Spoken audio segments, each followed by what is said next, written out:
Chapter 63 Pindaya Caves.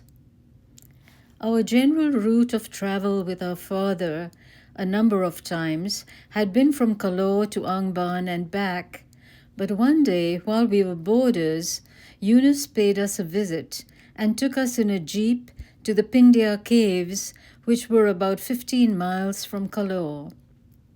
We trekked up the hill, climbing along a path of reddish-brown earth, and soon saw the opening to the limestone cave. My cousins had once taken refuge in a hidden cave in Kalor toward the end of the war, when there had been severe bombing. They had told us that there was a tunnel that extended from that cave for some distance, and that if one walked all the way along it, one would eventually arrive at the Pindaya Caves. I never had any way to verify this, as their indication of the whereabouts of the cave that they had taken refuge in was to wave their hands vaguely in the direction of some dense jungle on a hillside in the vicinity of their home in Myeongja. My desire to explore the area was tempered by the tigers, cheetahs, and undesirable human elements who might be prowling about there, though this didn't fail to arouse my curiosity or suppress my ever-active imagination. Interesting legends related to the Pindaya Caves have been the source of much speculation. It has been said that the name referred to a spider, Pintu in Burmese and Ya meaning got. The version of this story is that 7 princesses from Muay Thai Myo were bathing in the Ponitalot Lake when the sky became dark with heavy storm clouds. They flew into the cave to take shelter and fell asleep. When they awoke the next morning, they found themselves trapped by a giant spider that had spun an impenetrable web across the exit. Prince Kumar Baya, a brave warrior from the neighboring kingdom of Vayar, had recently come across a naga, that is a mythical serpent, that was dragged off into the sky by a garuda, a mythical bird. Taking careful aim, he killed the garuda that spontaneously reincarnated into a huge spider which now held the princesses captive. The prince, upon hearing the princesses' horrified screams, raced toward the sound of their woeful wailing. The sight of the spider at the entrance of the cave was frightening, but this did not deter Prince Kumar Baya, for the prince, who happened to be hunting in the area, was well armed. He swiftly drew an arrow from his quiver and aimed it straight at the heart of the creature, who instantly crumpled into a heap of mangled bones and feathers. Before the monster could reincarnate again, Kumar Baya quickly rescued the princesses, and some say that because he was a prince, he married all of them, while others say he married the prettiest of them, leaving the others to safely fly home. I wonder, however, if the name Pindaya has another origin that may have stemmed from a completely different source. It was not unusual for early Buddhist proselytizers to travel through forests and mountains and to take up temporary abode in isolated and hidden caves in remote places. Atissa Dipabkara Srijnana, a Buddhist teacher from the Pala Empire that bordered the western part of Burma, was known to have traveled all the way to Sumatra, and it is possible that he went through this part of the Shan states on his long journey back en route to Tibet. What is rather interesting is the relationship between the word Pindaya and the word Pindara. Pindara is a Sanskrit word that means an elevated place or platform. It can also mean religious mendicant or almsman.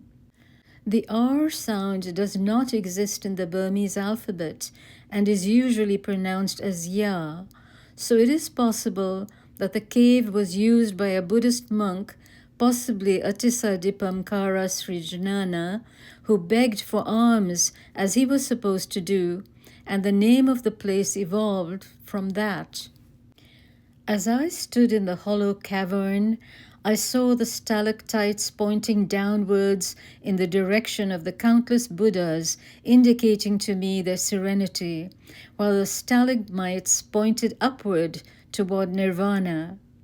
My mind raced back several centuries, and as I visualized a holy monk seated in meditation in that cave on the hillside, I felt the hushed presence of a calming energy filling the dark, empty spaces around the stupas.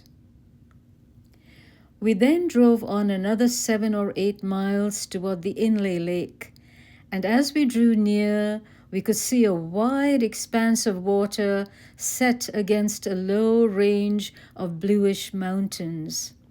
It was late November and the end of the monsoon season, but a vertical curtain of faintly purple rain could be seen hanging down just above the outline of the hills. We approached the shore and looking down were amazed at the clarity of the water. Floating on the surface were lily pads and vegetable gardens, while minuscule fish, tinier than the smallest tadpoles, darted in and out through a tangle of leaves, elephant grass, musk grass, bladderwort, and pond weeds. The water lapped against the sides of the canoe as we stepped in and wobbled from side to side, making us nervous, but it didn't seem to faze the boatman. He balanced on one leg at the stern and, wrapping his other leg around an oar, rowed and maneuvered smoothly over the lake. He took us to one of the homes, which sat comfortably on stilts high above the water. A few plants with small clusters of purple flowers, surrounded by succulent dark green leaves, seemed to be floating near the entranceway. These plants, Eunice told us, were some of the water hyacinth, which had recently been introduced into the lake. Standing by the house and seeming to have simply grown out of the water was a tall papaya tree with several fruit hanging near its apex. We ascended a bamboo ladder and entered the house, where we were welcomed by a family of Indha folk. A young man, his wife, their 2 young children, and a wizened old gentleman who was the father of the younger man. They were soft-spoken, and their manner toward us was courteous and hospitable to the extreme. The room we entered was simple, with barely any furnishings, the typical style of the bamboo houses on the rest of the lake. In one corner was a clay stove with a few pots beside it, and close by was a low table with a few small stools by the wall. While the family squatted comfortably on the floor, we were requested to sit on the stools. They insisted on picking 2 large ripe papayas off the tree, and the wife quickly placed them on the low table and cut them open. The scent of the fresh papaya filled the room as she began scooping out the shiny black seeds. The husband then took each half of the papaya and, placing a spoon in each half, handed the self-made bowls to us.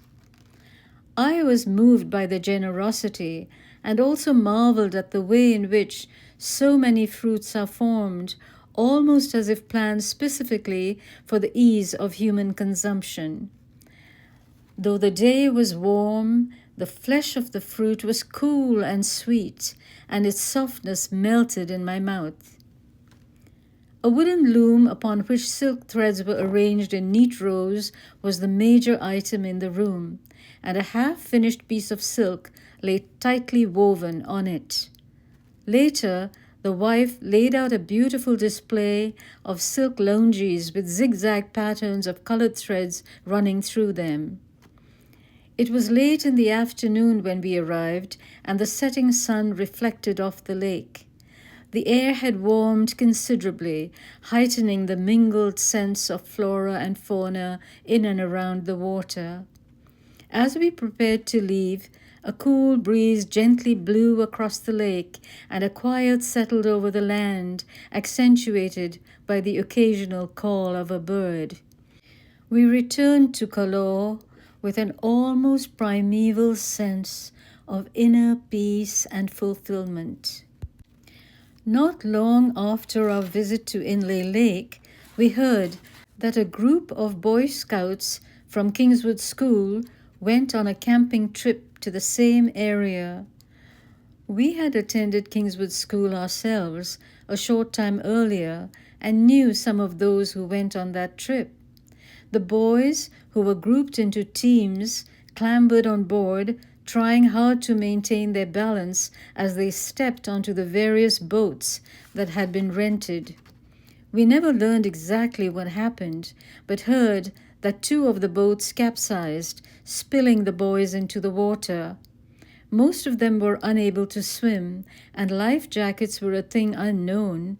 Moreover, the boys were dressed in their scouts' uniforms, and some of them were wearing Wellingtons or gumboots. Among the boys was Sai-Ot, who must have been about 13 years old at the time. He was the son of a Shan Sorboa and a boarder at Kingswood School. He was a well-built boy, with a fair skin and rosy cheeks so typical of the Shans, and had a shock of glossy black hair. He always wore a smile and was well liked by the students and teachers. He fell into the water with his friends and was one of the few who could swim. So when another boy seemed to be struggling, he helped him and urged him to hang on to the upturned canoe, which remained buoyant. Sai-Ot seemed to be holding his own and appeared to be swimming, but he was slowly being dragged under by the water that had started filling his boots. His body, with those of others who had also drowned, was finally disentangled from the weeds and brought up onto the shore. For a long time afterwards, a pall hung over us, and our memory of the lake was forever tainted with a bewildered sorrow.